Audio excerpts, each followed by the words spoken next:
Dan Henk. This is Third Dimension Podcast, and this is Timothy Boor. You want to introduce yourself a little bit? I'm Timothy Boor. I own the Bohemian Tattoo Club in Kokomo, Indiana. Been tattooing for about 11 years now. Okay. It's probably a little bit of a tricky subject. How old are you? 44. 44. Yeah. So what did you do before tattooing? I actually worked at a factory for like 13 years. Wow. Yeah. How was that? Amazing? Terrible. You loved it? Oh, terrible. What was the factory for? It was a Chrysler plant. Wow. So yeah, I pretty much sit there and did this for like 9 hours a day, and that was my life for 13 years. I'd probably go to shooting spree. It's a I'd probably go to shooting spree if I did that. oh, dude, yeah. So I always what said was that the that's story? the place How it'll did you happen. transition over to tattooing from that? I used to always play a lot of bands, and there was a guy that I was in a band with that I would always draw album covers. I would do all that stuff. What kind of band? And it was like metal. Okay. Yeah, it was kind of like a weird metal band. Yeah. Like pop, like Britney Spears. Type Yeah, stuff. mainly. Yeah, kind of very, very Nickelback influenced. Okay. Like what I'm Even worse. into. Yeah, yeah, and he got approached by a guy because he owned a little building. And the guy kind of told him like, "Hey, man, I'll bring all the stuff if you let me use the building and we'll partnership and open a shop." Right. And he said he would do it. He's like, "But I'll only do it if you'll agree to apprentice one of my buddies who's a good artist." So the guy's like, "Yeah, sure." Okay. So he hit me up, asked me if I wanted to get into it, give it a shot. And so that was definitely my first shot. What did you think of it at first? Did you think, like, yeah, I'll go for tattooing? Or did you think, I don't know? Actually, when he first asked me, I was like, "Fuck no." And he was like, "Why?" And I'm like, "Because at the time, my story, it's really long. Because technically, I did my first tattoo, close to 20 years ago. But Okay. I quit for 5 years, got back into it for a minute, quit for another few years because I had kids, stress. But when I first said no, it was because like I didn't grow up with a tattoo family. I didn't grow up immersed in it, all that. I'm the black sheep. I'm the only one who has them. And I was like, man, either that medium is really hard, or everyone who does it's fucking terrible. I'm like, because everything I see Or is both. this shit. Yeah, right. Yeah, there's definitely both. And I was like, man, I don't know if I want to do that. And so I thought about it a little more and gave it a shot. And it just stressed me the fuck out. Like this idea of any mistake I made was just forever on this fucking There's no gun. racing, there's no hangover. Yeah, it's so stressful. And like I think that got the best of me for a while. And but the guy I was learning from ended up moving like 6 months into my apprenticeships, and I was just left hanging and Okay. didn't really find another apprenticeship for like 5 I years think later. that's the way Brian Murphy is like. It's a little different story, but he ended up opening a shop with the guy, and the guy just took off. He's like, what the fuck? Right. Yeah. Yeah, absolutely. Yeah. I was full of Brian shit forever, man. That's awesome. I remember like he was one of the dudes on MySpace. It's been around a long time, yeah. I remember when I first got, not to change subject, but I remember when I first got into tattooing, like, or when I was first offered an apprenticeship, like, I see like Mike Ness and stuff, and they're all covered in tattoos, and I thought tattooing was like old school, traditional. I liked it, but I was like, that's not what I want to do. I just, I wanted some of that on me. I like that, but it wasn't. So I remember I turned down my first apprenticeship because that's what I figured it was. Right. Did you have a more broad perspective, or you thought the Absolutely same thing? not. I thought that the same way. What made me decide to do it was trying to like immerse myself in it and see what the potential was, and that's when I started seeing like Tom Renshaw. Yeah. And I mean, when I started seeing kind of like realism, and I was Well, I kind saw of Aaron Kane and Guy Atchison, but it's the same thing. Yes, Same, absolutely. Transition, kind of travel story. Yeah, when I realized, like, okay, so I can actually do art that I enjoy to do on my own, and I can do that on people. Because at the time, I was kind of like you. I thought tattooing was pretty much, old Very biker, limited, sailor, yeah. looking just traditional stuff. And even though I like that and I respect that, that's not really what I wanted to do. Well, exactly. That's how I Yeah. felt. Yeah. And I originally wanted to do comics, but then I went to art school and I started interviewing with DC and Penguin Books, and then I had people they kept offering. They're like, oh, you should really go into tattoo. Finally, I was like, oh, I'll do this. In the meantime, to make money. And then after I started doing it for a while, I really got into it, and I enjoy it. Yeah. You enjoy it more now than you thought you would? Oh yeah, for sure. Okay. Like once, I don't know. There's those things with any tattooing music, anything you're into that like if you're playing drums, there's that one drum beat you figure out, suddenly you're better. Right. And it's like when I got to that point when I was feeling like, okay, wow, I'm actually getting to draw stuff for people. I'm not just doing number 7 off the wall. Yeah, no, you're right. Like, that's when it changed. That for took me like 4 years. Oh, yeah. You kind of feel like you're pretty much, in a way, I felt like I was just now in an artistic factory. Yeah. And now I'm still just doing the same trying to like shit all make day. the flash as good as possible. And after a while, I was like, dude, I want to do more. Yeah. Yeah, because the old flash, the light source came from everywhere. Yeah. It was on everything. I remember the best of the best of Cherry Creek. Oh, yeah. And that wasn't even really good flash, but it was way better than the crap that you had before that. Yeah, it was at least clean and abundant. Yeah. You're somebody who actually knew a little bit of anatomy and light skills and stuff. Yeah. It's better than like doing your 700th crackled dragon rock, Yeah, no, definitely. So what happened with Last Rice and you getting it with Paul Booth? So I went up there, Brian Hadley, at the time, he was like working on my arm, and we became friends, and he got a guest spot there. He was going to go off the map, and then he was going to go up to Last Rice. Right. So he hit me up, I was like, hey, you want to go with me? And I'm like, no, dude, I'm not just going to tag along and show up at these places. Right. So he got a hold of all of them, and they were like, yeah, I checked out my stuff. Like, yeah, you can come along, And both places were like, hey, we weren't expecting another artist. We don't really have room for him to really tattoo much, but if he has like a few people, we can find a spot. Okay. So when I got out to Last Rites, I actually hit it off with Paul really well. The guy that I was talking about earlier that I was in a band with and opened up the shop. Right. Since I was 15 or 16, I've been playing in bands with this guy, and he was like 10 years older than me. And he was like hitting me with crazy conspiracy theory of like government and like space and Nephilim. And no, I know people like that, yeah. So every crazy conspiracy thing about reptile people running the government and all this shit, I had heard about and knew about. The dome of the earth. Yeah, the movie shit and all that. Yeah.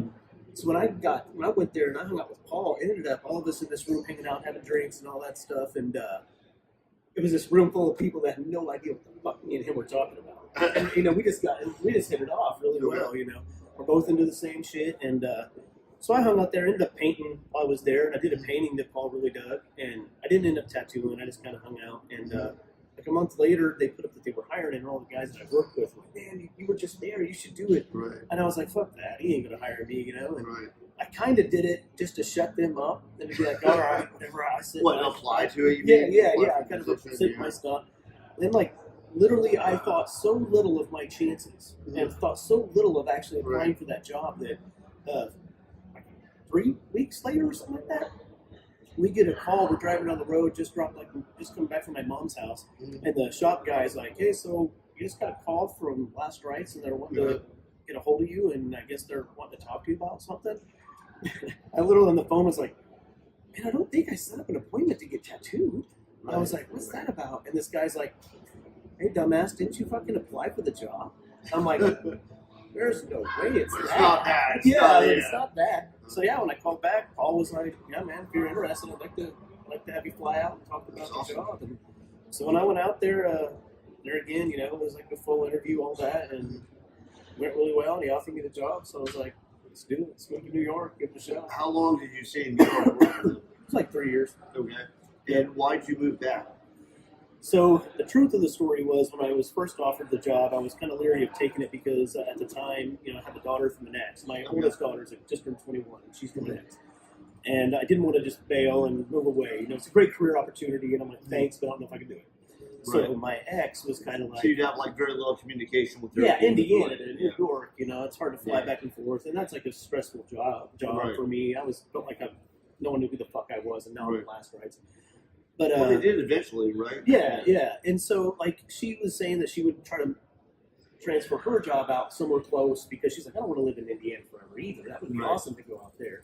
So when I went out there, she was just always having trouble, getting out there. And it just became, at some point, it was kind of like a decision to keep seeing my kid a couple times a year or move back. So I just couldn't keep trusting that her job was going to work. Right. Nothing really against her, but, I just couldn't trust that was ever going to happen, her either. So I ended up moving back and opening up my shop now. And Paul, he always told me from day one, he's like, regardless of whatever you've heard about me and people who work for me, he's like, if you come to me like a man and tell me you're leaving, we will be cool. So I was like, well, we'll see. And so I went to his room and told him the situation, and absolutely cool. He was like, hey, man, I've chased an ex all the way up the East Coast trying to be around my daughter, too. I get it. He's like, you always have a chair here anytime you want to come back.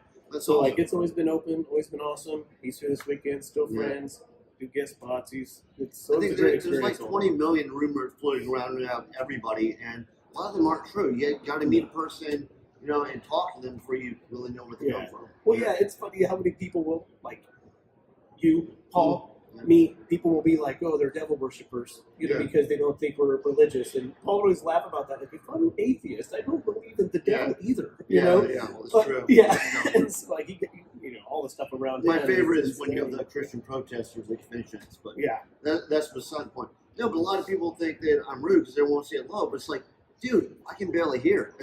And I know Gina had to explain to Gina Russo. She's like, no, Dan didn't blow you off. He didn't fucking hear you. Yeah. Even if your hearing's great, it Yeah. sucks in these places with all the Well, music. and then you meet people like you meet so many people every year, and they get mad like 8 years later. Like, you don't remember me. It's like you have a different haircut. It's 8 years later. It's how am I going to remember you? Yeah, I don't think they realize it's just like, man, not trying to be a dick, but like over the course of 10 years, I've tattooed 2,000 people or I'm something. sure crazy. it was like the only time that or one of the only times in their life, but not the only time in your life. Right. Yeah, you weren't the first portrait I'd ever tattooed. So, Well, I recently had somebody got mad at me because I didn't remember. I was like, I'm sorry. what's crazy though, you'll remember him when they show you the tattoo. Yeah. Yeah. Well, of course. Yeah, you remember the tattoo. I remember Yeah, that. you're like, oh shit, I remember this guy. All right. Well, I have a back time remembering names. Like, I'm terrible at it. they actually say that you can only remember a certain number of names. Like, your brain only stores a certain number of names. That And makes like sense. tattoo artists and like rock stars and stuff, they meet. And I'm not saying the same, but I'm just saying people who meet a lot of So other many people. people, Yeah. So you remember the people that made a big influence on you and stuff like that. Yeah. I remember Paul was always talking about how tattooers are the rock stars in the art world. He's like, I know rock stars that wish they were tattooers. Well, I know, Like, it's kinda do you know funny. Donato? He does paintings for a lot of books. So he's really good. Yes, yeah, I know you're talking. So I remember calling him up, and I lived in Long Island. I called him up, and he was in Brooklyn. It was his home phone number. 'Cause I just called to buy some, like, he had like a book of his artwork in it, Right. And I called his home phone number. So we just got to talking, and he was asking me about tattooing, and I told him, it's like, maybe I should tattoo. It's like, this guy is world class. Yeah, thinking about doing it. But it's kind of like there's like this aura tattoo artist, Yeah, there is. It's not always true. It's not always true. And when people are rock stars, they're visually shunted out of the community because they usually get that like Axl Rose attitude. Yeah, and then you can fuck yourself. Yeah. But I feel like tattooing has totally changed my life for the better. Like it's done a lot. It's opened a lot of doors. I've been a lot of places that I never would have thought of from the outside before I approached it. Do you have the same thing? Oh man, I never would have dreamed. Like I'll be honest, I never would have dreamed that life would be as actually good as it is through tattooing. I was really my big goal when I got into tattooing was hopefully to make as much money as I was like at Chrysler and to be able to support my family. And then like 2 years later to be like, man, I've got to go to Europe. I've got to go to climb up to Machu Picchu because of tattooing. Just one shop. It's a busy, very, very busy shop. Yes, it is. It's surprising because small town Indiana, but it's because but you have the reputation factory of being a farming. good shop. Yeah, I think it's also because it's And all you're factory isolated. farming. Yeah, I remember we had a discussion about that. You like, said there's you no make all this jobs money that matter. and they don't have anywhere to go to spend on good artwork except for your shop. Yeah, and there's such a high percentage of jobs that don't care about you being tattooed. Yeah. Like there's That's when I first went to over New time, York, I felt like I was kind of weirded out because I was walking down, around Manhattan and not really ever being to New York. I just thought all of New York was fucking tattooed, and like, I'm thinking of like the old New York hardcore scene, and I'm thinking it's the whole fucking city. Yeah, and I'm walking around, pockets. like no one has tattoos. And I was like, fucking weird. I walked on the mall at my little town, and like everybody has something. Like 80% of New York is a melting pot. It really is a melting pot. It is. Like you get everybody from all over there. Yeah, So. I loved it. I liked it. Everybody was, because I'm, like the kid from the cornfield. Well, I like Paul it when I called me the first resident moved there. tattoo. Like it's an experience, so you get a lot of stuff, and after a while, though, it starts to get to you. I understand. Yeah, I everybody made it sound to me like he was, like, oh my God, you're going to hate it. It's going to be so terrible. It's so dangerous out there. Like, they made it sound like I was going to get off the plane and 50 Cent was going to do a drive-by and shoot me. You know? And it was just like, dude, it's chill, man. I walked all over that city, like all over. I don't think 50 me. Cent has ever done a drive-by. I don't think either. I don't think so either. But, all right, so tell everybody how they can get a hold of you, how they can view your work. Pretty much through the bohemian-tattoo-club.com. I do everything through there. Used to have my own site and do all that stuff. And I'm like, just go through. Do you have an Instagram or Facebook? Yeah, just at Timothy Boor on everything. Is if you look that up, any social media, even if I don't use it much, I'm probably on there. Okay. And, All right. Thanks for doing this interview, Tim. Of course, man. Always a pleasure. Thank you.